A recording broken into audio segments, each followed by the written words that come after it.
It's time for BSU Tonight!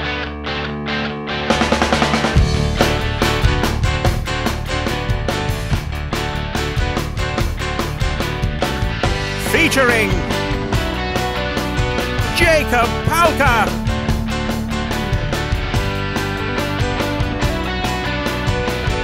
and Sarah Schaefer. And your host, Tim McBride. On tonight's show, Launch 500. It's time for BSU Tonight. Thank you. Thank you. Thank you, everyone. Welcome to BSU Tonight, everyone. And we are getting close to the end of the semester, and we're almost through our guest co-host. So please, everyone, give a warm welcome to the lovely Sarah Schaefer. Hello, hello. Thank you. Yeah. How was your St. Patrick's Day, Sarah? It was good. I tried green beer for the first time. Oh, yeah? How was that? I'm not a huge fan of it. Pretty carbonated tasting, so I didn't like it. But Irish car bombs are better. Ah, cool. Well, I'm not 21, so I don't know what alcohol tastes like. Right. Next year you will. Well, over the weekend, it was reported that Kristen Stewart's mother wanted to cast her daughter as a rape victim in a movie. Later, she took back the offer after she realized every time her daughter is in a movie, there's already a rape victim. The audience. Oh. Well, do you like her movies? Well, okay. All right. Well, maybe that's when she spends her time smiling. She's raping the audience. That's kind of sadistic. Right. Bad news struck Justin Bieber last Thursday as it was reported his pet hamster died. That being said, he is still surrounded by plenty of other pets, and his publicist was quoted as saying, "At least he still has his own beaver to play with." Hey, Timmy, I have a pet beaver too. His name's Seymour. Seymour Beaver? Well, that's fantastic, Sarah. Well, to combat our liberal bias at its college, the University of Colorado has hired a conservative thought and policy professor. Meanwhile, to combat the liberal bias, Ball State has hired the state of Indiana. Yeah. Did you see this, Sarah? Over 80 minors were arrested at an Indy bar after celebrating a 13-year-old's birthday. Over a dozen of these minors were arrested for underage drinking. These kids are amateurs. I mean, when I had my bar mitzvah, I had to ask my parents before I could go to the bars. Back in the day, the only way to sneak alcohol was through Bozo the Clown's flask attached to his squirting flower. Oh, wait. Was that before or after you learned that Bozo had a catheter? After. Oh, yikes. Yeah. Yikes. Well, we've got a great show for you guys tonight, so stick around. Don't go anywhere. A catheter? The internet. We use it to find directions, book plane tickets, and now we use it to find love. In fact, 20% of new relationships are now formed through online dating websites. And this trend is steadily rising. But what's the trick to it? How can you be sure it's true love? Like with anything else in life, you have to take a risk. That is exactly what Nick and John have done.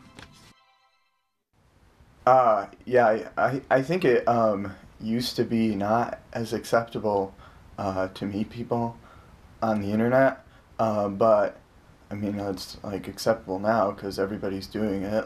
Like, I don't know, people say you could meet a murderer, but there are murderers everywhere, so you could just meet a murderer like at the grocery store. So yeah, I've been dating my current girlfriend now for 2 months. She lives really far away. We don't live anywhere near each other, so we haven't met yet. I'm sure if we did live close, like if she was next door, like I would just hop that fence now and just be like, yes, marry me now. As of last week, we are meeting up this week, and I'm really nervous, but I think I'm gonna meet the love of my life. Hi, my name is John. I'm an amateur painter, and I'm in an online relationship. I'm an artist, so that's the way my love's taken that form. This is a picture of my girlfriend. As you can see, she has long, pretty hair, full lips. She's voluptuous. She has a pearl necklace on. She tells me she likes pearls. These aren't to scale just yet. I don't know about this. I'm gonna find out about that. But yeah, this is a pretty good interpretation of her. You know, I'm just always constantly working on my art, and this is a horse, a picture of a horse I drew, and I mean, I show this to people, and then they just instantly get me. I'm 1/16 Cherokee, and it's really important to me. And then I had a dream once about my girlfriend, and so we were on a boat. It was a sailboat. It was like a cruise. It's true love, because no matter, there's nothing this woman could do that would make me not love her. I mean, she could smell like permanent marker, or I don't know, she could just, whatever she wants to do, I'm in love with her.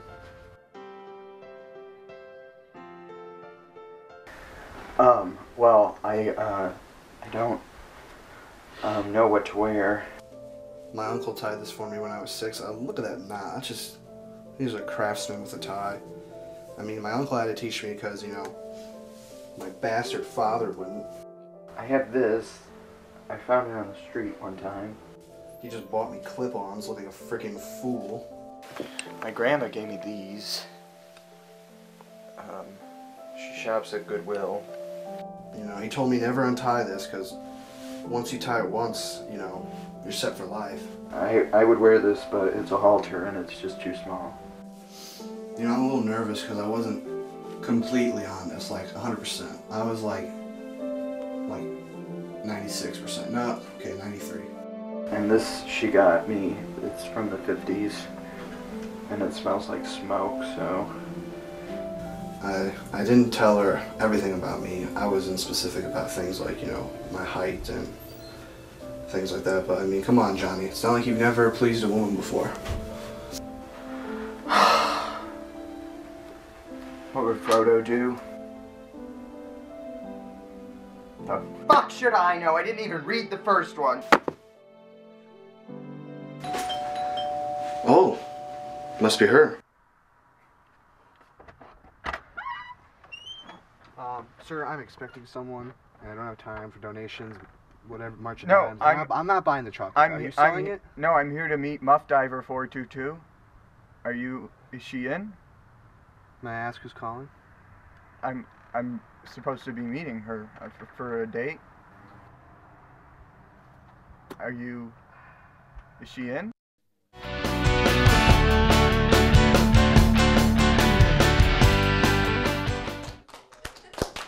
Welcome back, everyone. Now, as you all know, it is March, and that means spring break is here. So our reporter in the field, Simon Hoying, has taken it upon himself to do spring break travel, the BSU travel. Simon? Hi. Simon, is that correct? Good to be on the show. Yeah, it's actually, the segment's called BSU Travels, but I was going to call it Ball State, We Get Around. Well, it was probably a good choice that you called it Travels. Just too punny. Yeah, no, go ahead, take it away. Yeah, I just wanted to give a little short travel segment on tips and tricks for spring break. So, great to be on the show. As you all know, last week was spring break for students here at Ball State. And many of our fellow students decided to spend their break in the traditional way. You know, go to the beach, have a great time, get blitzed, wake up somewhere you don't remember ever traveling to, but have little fragments of memories of selling your best friend to a Mexican drug cartel. That was really specific, wasn't it? It was. But let's be honest, not all of us can afford that dream vacation. That's why I wanted to take some time to share my vacation story and how we can get you the time of your life without spending too much money. And it doesn't involve, you know, staying in your house or eating strawberry velvet cake while looking at grumpy cat memes on the internet. Aha, grumpy cat.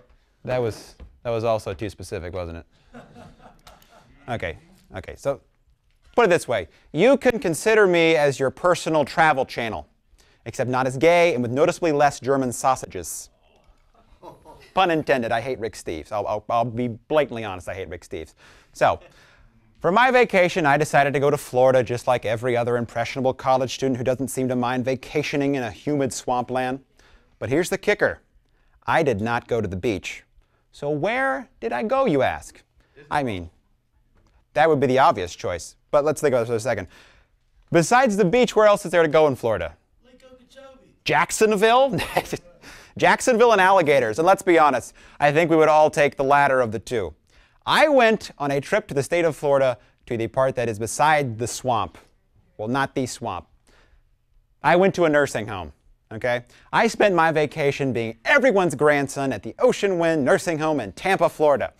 Now, it may not sound flashy, but it is cheap. Well, let's think for a second. A retirement home is more or less a resort. I mean, you get 3 square meals a day, free golf, all the daytime television you can watch, and it's all for the price of admission of just saying, "Grandpa, how are you?" I mean, I'm saying that old people don't, let's be honest here, old people don't care what people think about them. They fear nothing, maybe except for the looming inescapable prospect of death, but, that was terrible, I'll admit that, but don't tell that to Archibald Henderson. Yeah, that cranky bastard's actually the one who gave me this shirt. Yeah, you like it? Got lots of sexy ladies on this. He actually named every single lady on this shirt after actual Japanese women he had met while fighting in the Pacific during World War II. Yeah, yeah. Under what context he met them, I do not know, but I'd like to think he was just friends with these women. But with the grin he gave me while he was talking about them, I don't think so. Okay, let me stop for a second. I will admit, Archibald was kind of a racist. He really was. He said names for black people that I have never heard of, okay? He just went on and on and on. But let's give him this fact. He did fight in a war, so you got to give him some slack for that. Not to mention, he was my doubles partner in tennis, and that man has a wicked backhand. So, thank you. Besides Archibald, there was another lady there's another man, there's another resident, inmate, whatever you call him at the nursing home. Old Ethel Hargrove, oh my goodness, that old heartbreak. Now, I call her a heartbreak because she was in there recovering from a triple bypass surgery. But this lady has some spunk, okay? She had lots of spunk, okay? We would sit around all day and just watch The Price is Right. Isn't that lovely? Now, this is probably where my sudden strange attraction to Drew Carey came from, but she was a true joy to be around. Now, I know some people say that the only way to have fun during spring break is to consume what some people would call drugs. Now, how could you have that type of fun at a nursing home? Let me tell you about old Ethel. She was quite the dealer, okay? She would grind up half her pills in my drink. Now, take for granted, all it ever really did was make my nipples hard, and I was really moody when I consumed them. But boy, did I sleep well, okay? All in all, I think hanging out at a nursing home can be just as fun as hanging at the beach during spring break. I mean, all the amenities are there. It's a great resort hotel, if you think about it, and you're already the most attractive one there, and the youngest, so you're kind of prime real estate. But I know, you're thinking about it, exactly. It makes sense. But most importantly, as they always say, if it's free, it's for me, okay? Yeah. My time in the nursing home, thank you. My time in the nursing home did teach me one thing. It did teach me something.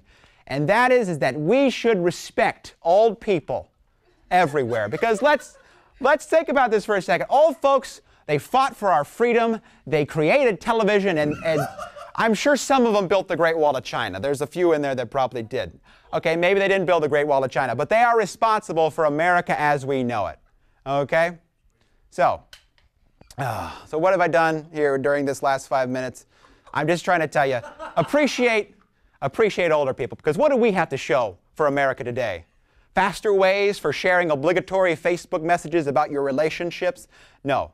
So just turn down your hippity-hop music and show some respect. And if you ever want a cheap vacation spot, go over the river and through the woods to Grandma's house. Hopefully it's slightly warmer. Thanks for listening to me. And if you want to find me this Christmas, I will be at the homeless shelter. All right, thank you. Gonna get me a new coat. Thank you. Simon Hoeing, everybody. Thank you for whatever that was. We'll be right back. Stick around. Oh, hello. Now, I'm no marine biologist by any means, but there's one thing I think I do know about aquatic life. Don't tap on the glass. They don't like it.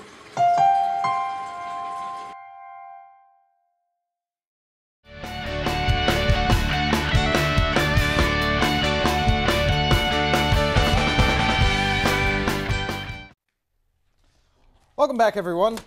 So, what do you think of Simon's little spring break thing? I'm not sure. I don't know. What was it? Was it? I don't know if I'm his convinced. Experience? Yeah, I think so, but I think it's probably more regular than he let on to be. Yeah, that sounds terrible. I don't think I'm convinced. Yeah. No.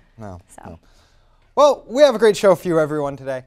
We have from the Launch 500 project. Please welcome Bobby and Jesse. Let's bring them out here. Come on. Hello, Jesse. Good to be here. No, I know you're Bobby. Yeah, I'm just kidding. So, okay, so I don't know anything about this charity event. Go ahead and explain it, please. Yeah, books have fallen over, whatever. So, Launch 500 is a program.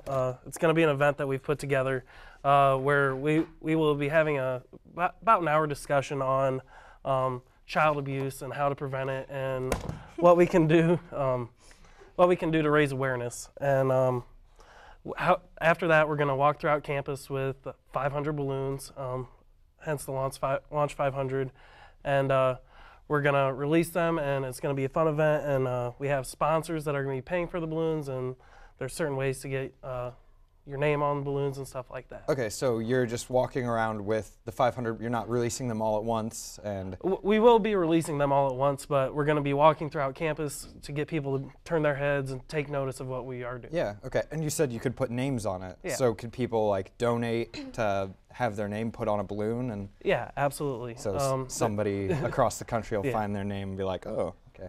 Yeah, there's different donation levels, and people have opportunities to get their names on balloons to show their support. So this is different from the HIV/AIDS condom balloon launch where they did condom animals. This is different. This is totally different from that. Yes, this is totally different. Okay, because I did participate in that, and it was a great time. All right. It was fun. Well, you should come out to ours. It's going to be a lot more fun. I will, definitely. So what else? You said there was more related to just the balloon launch. What is behind the balloon launch? Why the balloon launch? We're actually part of a immersive learning class for Peggy Fisher, and we're working with Poverty Awareness Year, and so the panel discussion before the balloon launch, we'll be like talking back and forth with people from CASA, people who have been through poverty, people that work with the abused children, and so like that's what we're doing. Okay, so it's like a children's fundraiser for basically children in poverty. It's children who have been through abuse and neglect. CASA is a program that takes children out of these situations, and before all the court hearings, it kind of gives them a safe place to go, because there's a lot of in the middle, and we just need a good place for the kids to go while all the legal system gets figured out. Okay, so CASA is the thing behind this. Yes. CASA is... Yes, this is the fundraiser. We are raising funds for CASA. It is partially government funded, but the majority of the fundraising comes from the community. So we just really need to make sure that the community is supportive of CASA so that it will be able to continue. Of course. And so CASA raises money through sponsors. You don't actually donate directly to CASA, you get sponsors. Is that how this works? Or? Well, there's several different ways to donate to CASA. They're an organization. They're willing to take a check. They're willing to take cash. They're really open to it, but we really need an event to raise awareness of CASA because not many people know of it, and it's a great program and it really needs to be heard of. Okay, so this is more to raise awareness to the students about CASA, not exactly to get a bunch of donations, but just to raise awareness. Right. Yes, correct? April is Child Abuse Awareness Month, and so that's why we're doing it April 11th, and Okay, so April 11th, you'll be walking around with a bunch of balloons. We'll actually start in the ballroom of the Student Center at 4 o'clock, and then we'll have the panel discussion. Everybody gets their balloon. We're going to do a march all the way down to La Follette Field, and there'll be like a moment of silence type thing, and then everybody launches the balloon. We'll like let them go. And then after that, the sponsors' balloons will be let off, and then everybody just goes off, and like it's supposed to be like kind of undercover when we're walking away and stuff, so that way it's like more meaning behind it. Yeah, cool. So if you want to be a part of this walk, like to launch, how do you just show up at that time? Like, do you show up an hour before? What do you have to do? The best way to be a part of this is to come to the Student Center and come to the ballroom at 4 o'clock, and the panel discussion will take place. And then if we get enough people, hopefully everyone will have one balloon, so we'll have 500 people at the event. And everyone will walk with one balloon throughout campus till we get to La Follette, and we'll release the balloons. Definitely. Do you have enough balloons? Yes. Yeah, we have 500 balloons ordered. So 500 we balloons. need What if you have 500 more than people. 500 people? We might have to pair up, but we have sponsorship balloons and things like that, so if people can carry those, that'd be good too. Oh, cool. All right, so April 11th, 4 o'clock, Student Center Ballroom. Mm-hmm. You know, be there. Do you have to be there early? Just Come early to get seating. Oh, well, all right. Yep. So April 11th, 4 o'clock, Student Center Ballroom, Launch 500 project. Sounds like a great time. You know? Good cause, good cause. Yeah. I haven't heard about it, so now I know. Yeah, definitely. I had never heard about it, and hopefully we get a lot of buzz around campus and get a lot Flyers of should be put up about next week, and then there's a website that we're getting out, and it'll be on Twitter too. So you guys should Okay, follow. yeah. What's your Twitter? Do you have a Facebook group or It's hashtag Launch 500. hashtag Launch 500? Yep. And the group on Facebook is Launch 500 as well. All right. Well, perfect. Thank you. Thank you very much for coming on the show. Thank you for having us. Stick around, everyone. We'll be right back.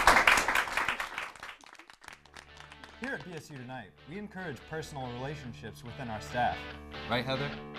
Well, Well, say, Heather, what are you doing after the shoot? You want to go to dinner? no, Tim, I'd really like to keep this professional. Huh. Oh. Nailed it! BSU Tonight, respecting the ladies. Thursdays at 10 on Cardinal Vision.